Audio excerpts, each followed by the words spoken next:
Hello and good morning. My name is Alan James. I'm the Managing Director of Semifab Limited, a company which I founded 34 years ago.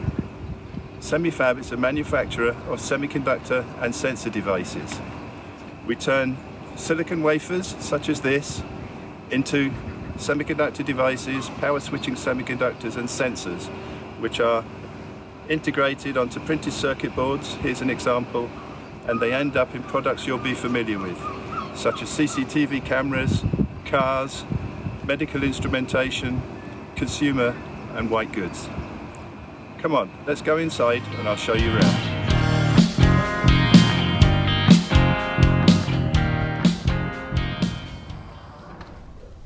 Hello again, and here we are in Semifab's main conference room. I'm going to give a short presentation so that you get a better understanding when we tour the fabs and the probe and test area. So that you get your bearings, you can see we've got the 3 fabs laid out as so, with the probe and test area in the center. Our activities span MEMS, which stands for microelectronic and mechanical systems. These are sensor chips, ICs, integrated circuits, and discrete semiconductors. And we have a few of our own products as well. This is a view from within one of our clean rooms, Fab 3 in fact. Diffusion area, this is where we heat wafers up to high temperatures and we control various processes to deposit layers on the surface of the silicon. Here you can see some wafers going into a furnace. I'm going to show you an example of a silicon wafer here.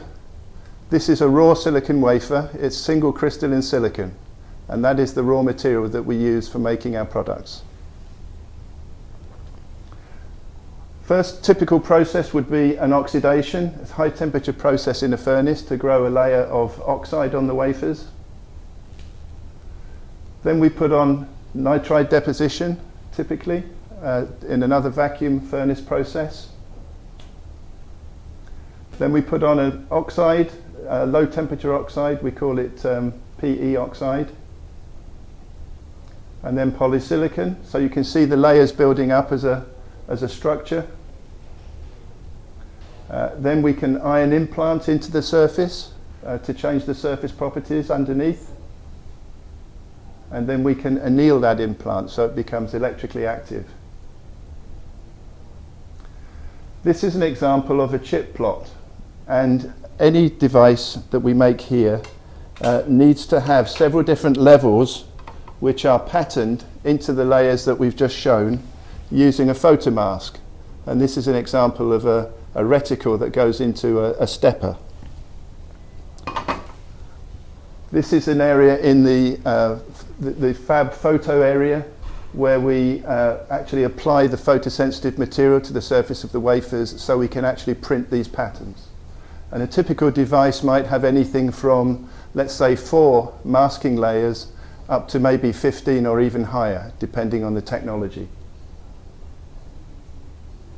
After we've done the photo masking, we then have to etch the pattern into the surface of the wafer.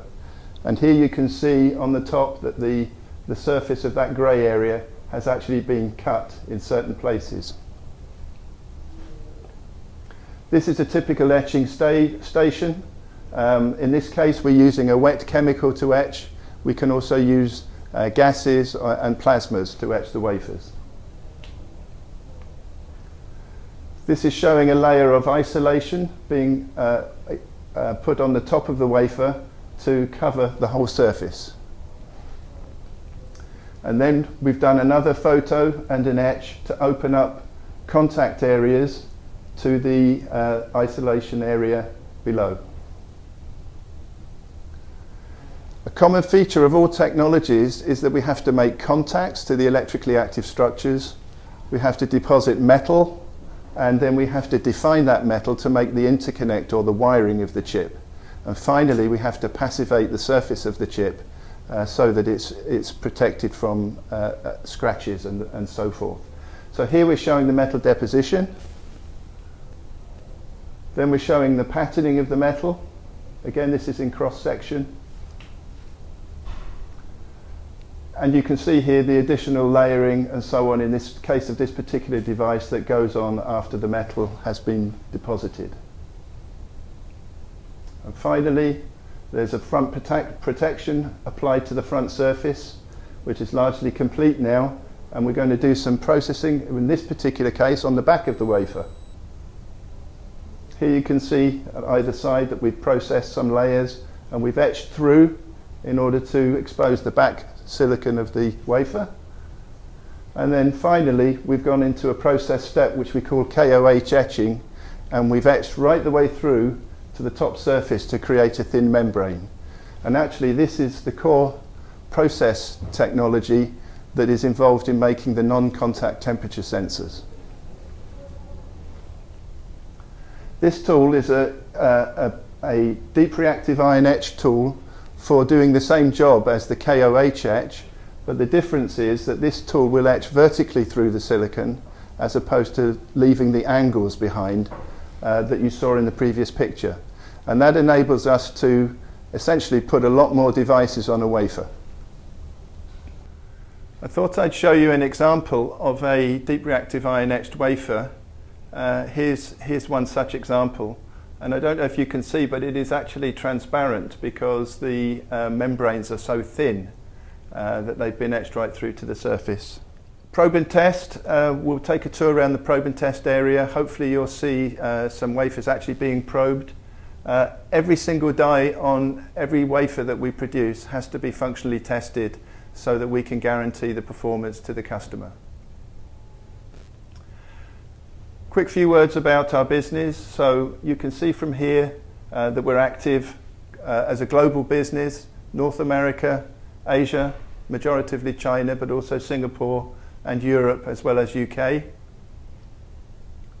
And on this slide we can see the three food groups essentially: MEMS for sensors, integrated circuits and discrete semiconductors, and how they contribute to the overall revenue. And the last point I want to make is that Semifab's business is not just geographically spread, but we also have a diverse customer base across many different markets, from automotive to consumer to medical. So we have a very robust business model. You can see from here that no single customer really dominates. If we lost any one of those larger customers, the company is still in a very good position to bounce back. And at the end of this presentation, I want to make the point about our future in power switching semiconductors and the role of silicon, which we believe has a life of at least another 25 years as one of the leading power switching semiconductor materials.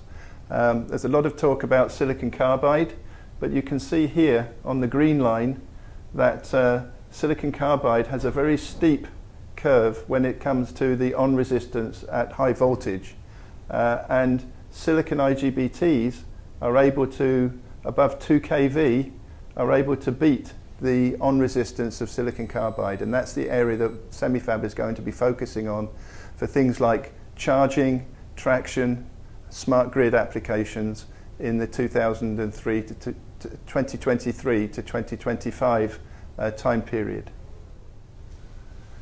A few words about DST Sensor Technologies. I formed the company about 20 years ago. It's been very successful.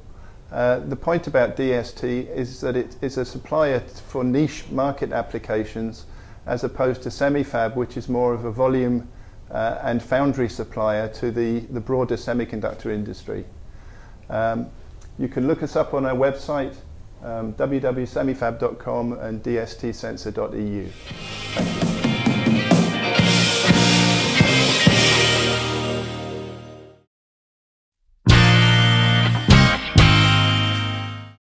Here we are in Fab 2.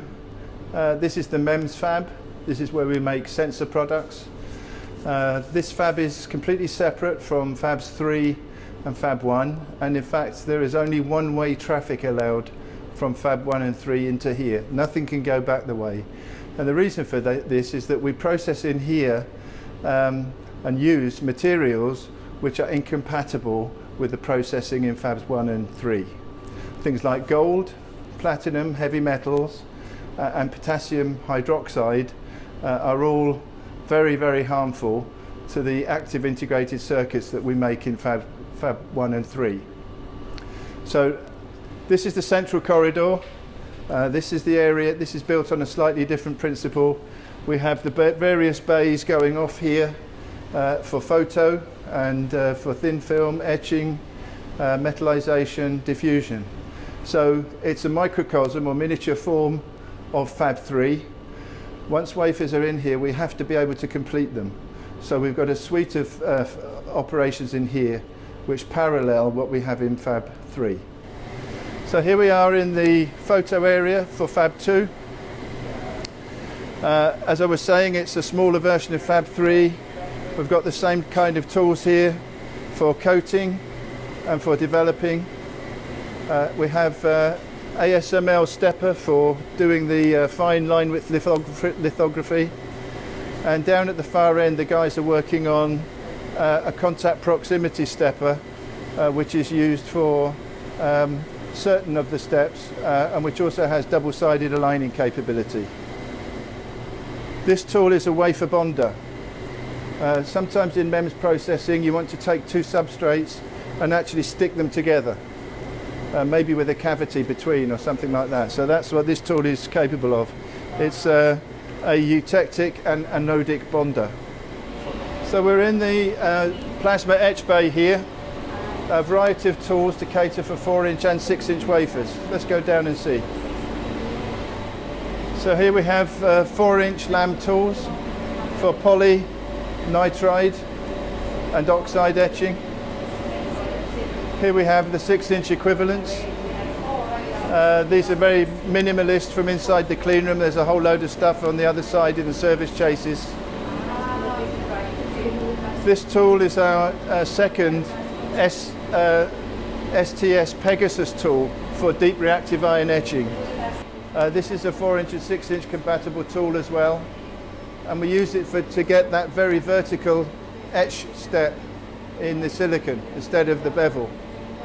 Finally, we have a surf scan tool here and an optical profiler for doing the dimensional measurement and also for measuring particulate levels on the wafers. So this is the sputter bay in Fab 2. We have two MRC sputters. Each sputter contains 4 target positions, and we can have different materials on those targets. So we can do things like titanium, nickel, silver, or titanium, chrome, gold, different combinations. Some metals need an adhesion layer underneath of them to stick well to things like silicon nitride surfaces. This tool in particular is actually configured with 2 very precious metals, gold and platinum, which are used very much in medical situations because they're inert. So medical sensors, which are going to be in contact with bodily fluids such as blood or urine or something like that, they need to have this type of processing to give the sensor good longevity in the application. Here we have a machine called a deck tack. This machine is basically a step height measuring tool. So once we've deposited metal, maybe we've lifted off a pattern, we can check on here to see what the thickness of the metal is that's been left behind. So just to explain, lift-off is a technique where we put the photoresist down first and then we put the metal on top. And we're able to create a re-entrant profile in the photoresist like a cliff overhang, a bit like a cornice on a mountaintop. And when we put the metal down, it's discontinuous along the surface because it's shadowed essentially. And if you have the photoresist down first and it's profiled in that way, you can put the wafers into acetone and you can actually dissolve away the resist and you lift off the metal at that point, leaving the pattern behind.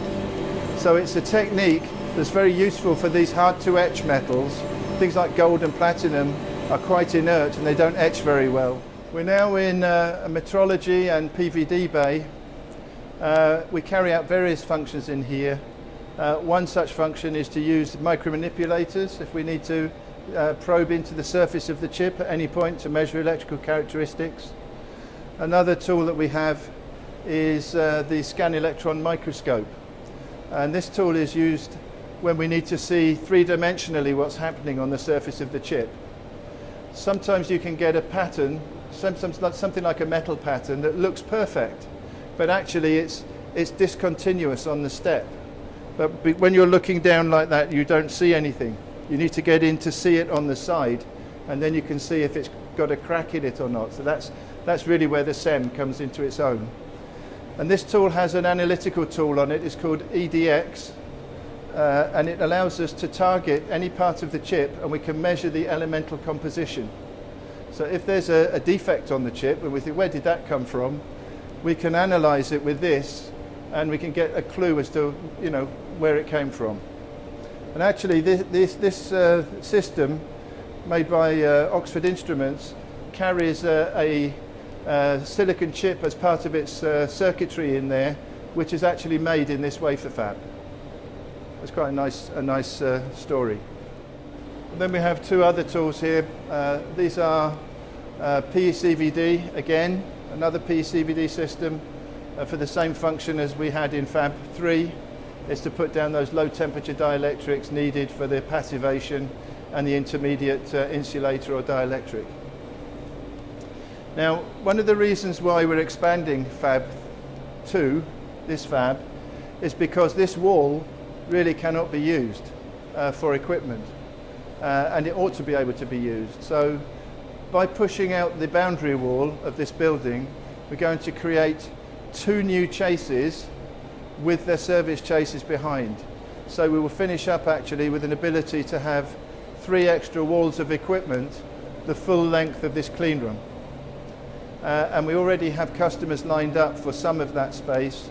One customer is a manufacturer, or developer rather, of millimeter scale batteries. These are chip scale batteries that can be used in the body to monitor pressure, for example, in the heart and send signals back, but equally can be used in Internet of Things applications, using energy harvesting as the medium to recharge these millimeter scale batteries. So this is the etch bay, and where we do what we call lift-off, which I've explained earlier. This is the solvent bench and the lift-off bench where these processes are carried out. We have to be very careful of fire hazard with things like acetone, so that every bench like this has got a CO2 suppression system fitted to it.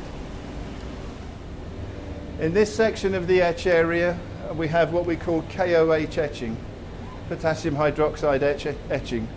And this is carried out in this bench here. The potassium hydroxide is heated.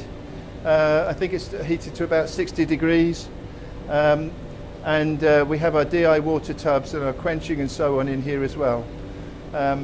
As I was saying earlier, this process leads to a bevel on the etch. As you go through the silicon, you finish up with a 52-degree angle, and as a result, you're wasting space on the surface of the wafer.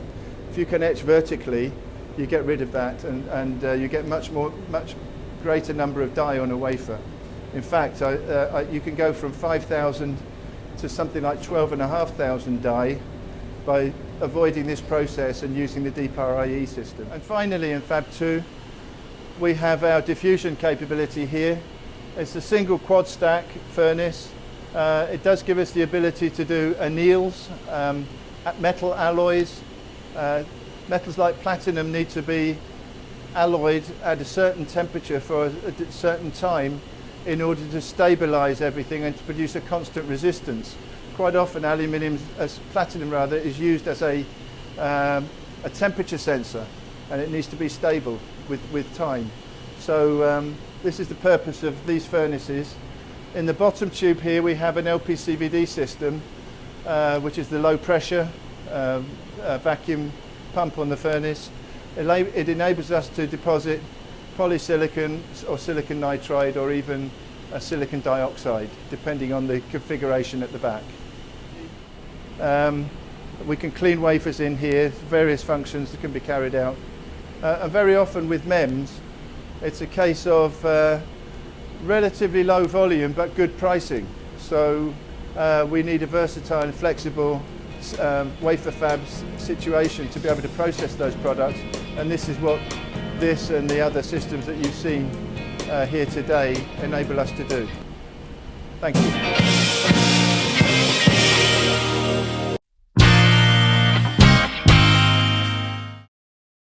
We're about to go into Fab 3 to review all of the processes and the tool sets that we have in there.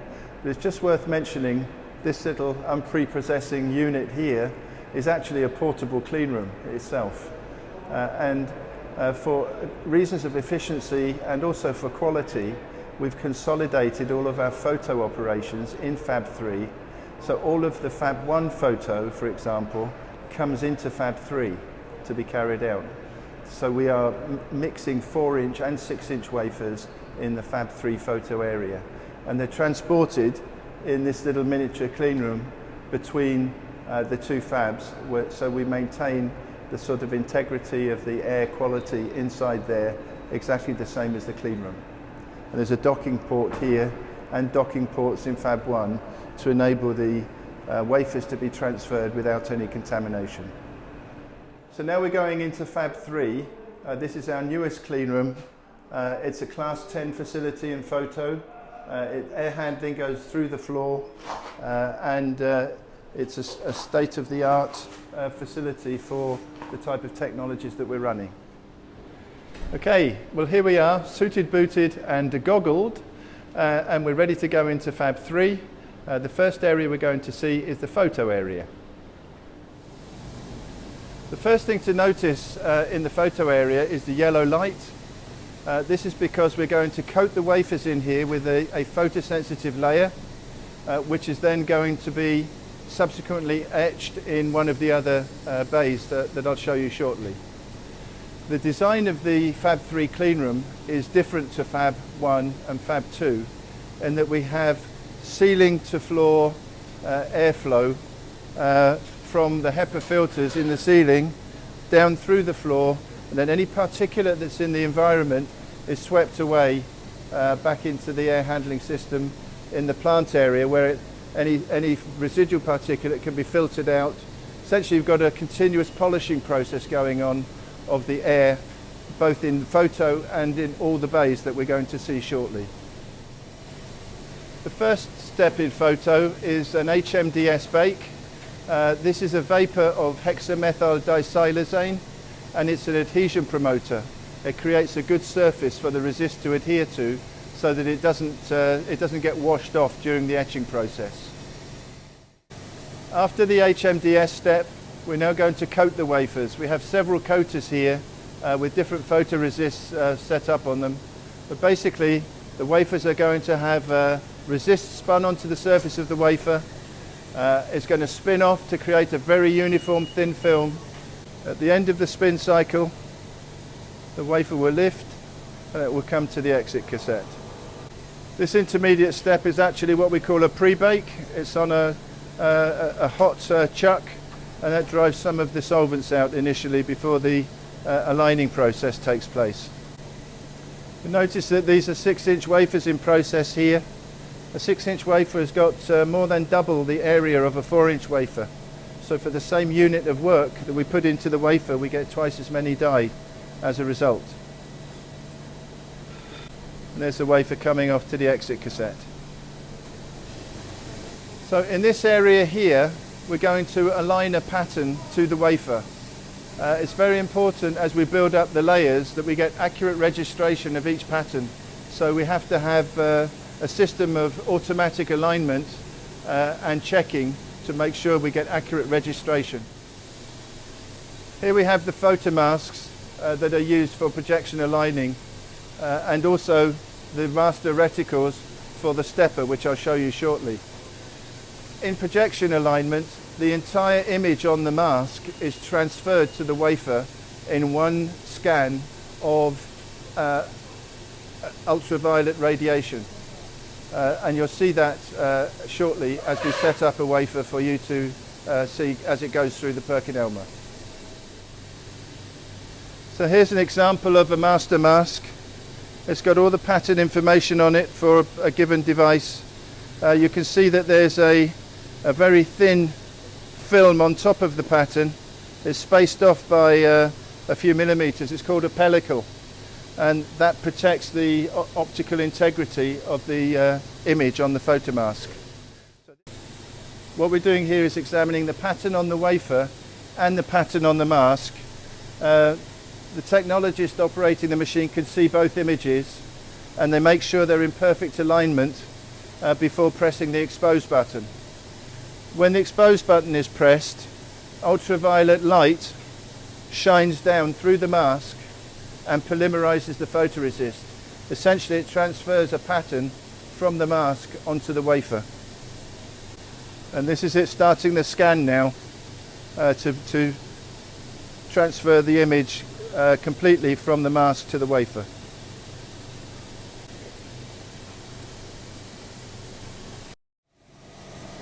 So here we have the developer system that needs to take place after the alignment process.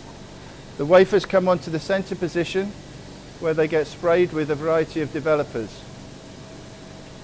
The exposed resist washes away, and the existing resist that wasn't exposed remains, and thus we create a pattern. The wafers come off onto this cassette where they're ready for a subsequent bake to harden the resist, and then we're ready to go, after the QA process step, we're ready to go into the etching or implantation steps. Here we have our ASML stepper. The stepper is a different methodology from the PerkinElmer scanner in that it steps the image across the wafer rather than transferring the image in one complete scan. That enables this machine to have better resolution than the PerkinElmers. This machine can print down to 0.7 microns, whereas the PerkinElmers are limited to 2 microns. Just to put this in perspective, a human hair is 4/1000ths of an inch in thickness, or roughly 100 microns. So if you take a human hair and split it 100 times, that is the size of the features that we are able to print with this machine.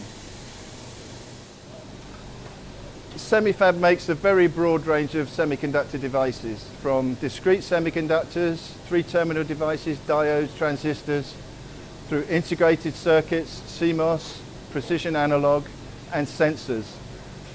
When I say sensors, I'm talking about pressure sensing, gas flow, blood viscosity, and other types of esoteric sensors.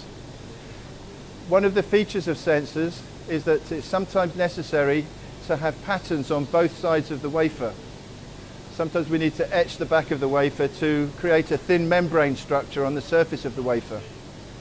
So where we need to do double-sided alignment, we start off the process with double-sided wafers, and we coat at very different stages in the process. We'll be doing patterning on the back. And this is our double-sided aligner here that allows us to do that. So the camera systems on here image both the top and the bottom of the wafer so that we can bring them into alignment, and we can expose the back of the wafer in order to create a pattern.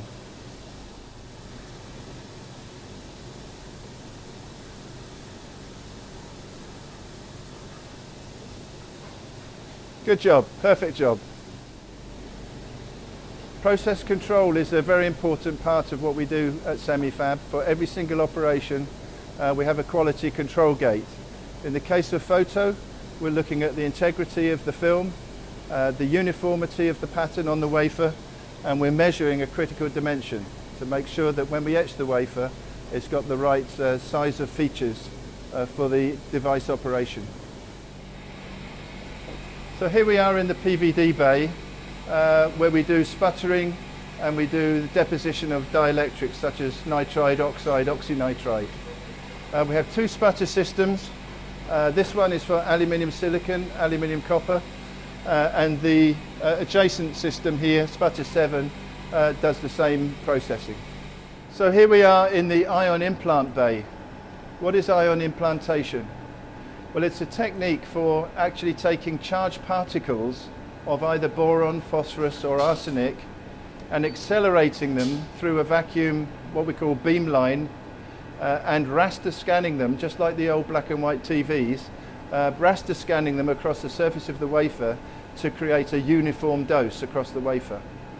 And we have two machines that perform these processes.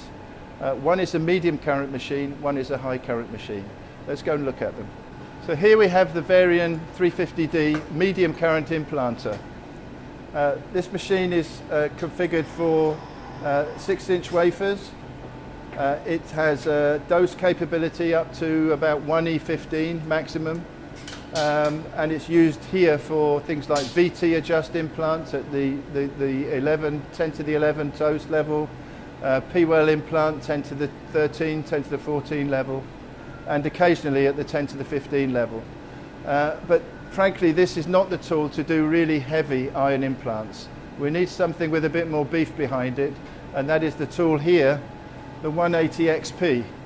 This machine is capable of accelerating the charged particles with 180,000 volts. I think that 350D is good at 120, so this is a more powerful machine in that sense. It's also capable of dosing up to the level of 5E16 or even higher if you have the time for the implant. And it's got two end stations, so we can cater here for 4-inch and 6-inch wafers. As we go to the next bay, I'm going to show you the etching bay. But this is an example here of what we call a service chase. So in a service chase, the nuts and bolts of the equipment are available to the equipment engineering team to carry out routine maintenance. Sometimes it's something as simple as an oil change on a pump. Sometimes it's a more complex operation, a target change on a piece of equipment or something. So here we are in the plasma etching and the wet etching bay. We have a variety of plasma etch tools here. We've got the Lam 9600, this one's for metal. We've got the 4520, that's for oxide and nitride. And then the 4420 at the end, that's for polysilicon. So all of the major material layer depositions are etched with these tools. Over here we've more plasma processing. We've got the TGAL 915, that's a plasma resist strip process. And we've got a TGAL 901 here, which is used for oxide and nitride etching.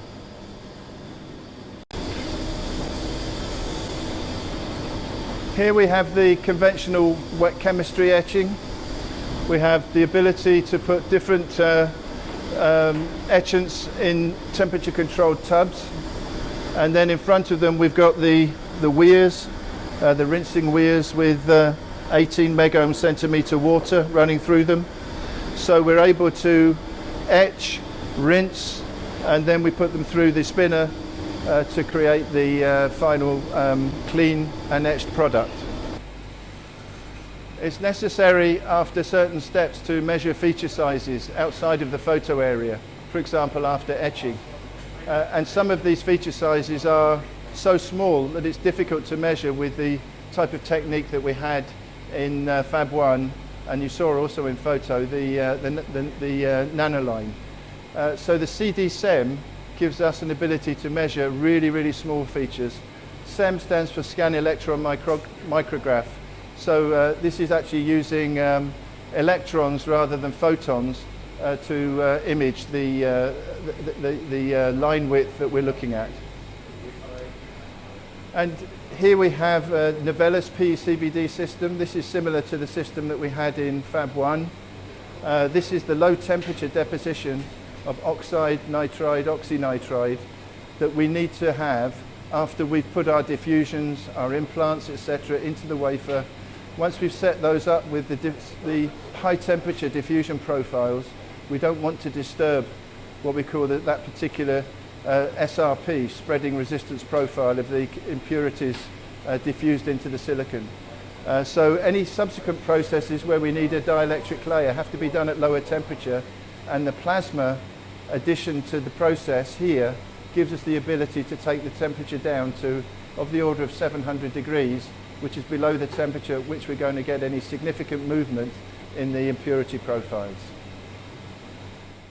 So here's an example of another service bay in Fab 3, and you can see the considerable space that's taken up actually by some of these tools outside of the clean room. Fab 3's plant room. On the gantry above we've got the full air handling system for the entire wafer fab. Down on the ground floor we've got the deionized water plant and compressed air and some other facilities. This is a reverse osmosis plant for purifying the water as it comes in from the town mains. So here we are in the diffusion area. This is where we're doing high temperature furnace processing. We're oxidizing the wafers, we're depositing boron or phosphorus, we're driving in these impurities into the surface to an accurate level, and we're driving in the ion implantation doses. And in some cases we're also doing what we call LPCVD, which is relatively low temperature chemi-vapor deposition of materials like polysilicon and silicon nitride. Here we have a tool called an FSI Mercury.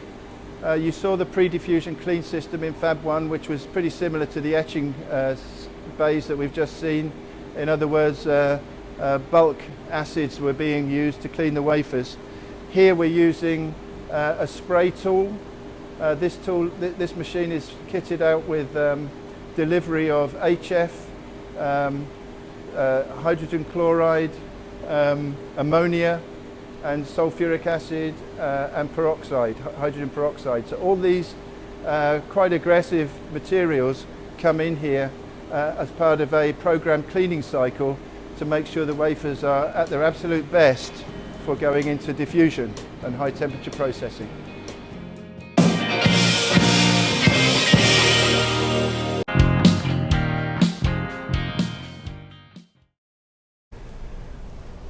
Okay, so when we come to the end of the process, the wafers need to be evaluated electrically and visually. In this area we do the electrical evaluation. There are two stages to this. There is the evaluation of the wafer for its basic fundamental process characteristics. These are simple devices, resistors, diodes, simple transistors, continuity structures and so on. Which tell us that the process has been done okay. And once, we call that wafer map. Once the wafers have been through wafer map, they are allowed then to move on to the probe test proper, which is a functional probe step. Let's go in and we'll see it in action. Okay. One of the features of the probe and test clean room is actually that the floor is anti-static. And that means that any static charge that you build up as you're walking around is dissipated through the floor. And actually people that are working in here, when they come in, they have to use a foot ground and a wrist strap, and they test themselves on here to make sure that they've discharged any static electricity on their body. The reason for that is that static, if it's imparted to a wafer, can either kill a wafer or it can create what we call a walking wounded device. And if it escapes into the field, it could subsequently fail. This is an example of a probe test card. If you come and take a good close look at it, you'll see that there's an array of needles here that come to a point which is on the same surface or planar surface as the wafer will be. And these are slotted into the testers and the chuck moves underneath, and each die position is presented to these needles for the electrical test to be carried out. So there are two functions carried out in the probe and test area. The first one is to measure what we call the wafer map characteristics of the device. We have some special structures on each wafer, regardless of the design, on any given process, that tell us if the process has been done correctly.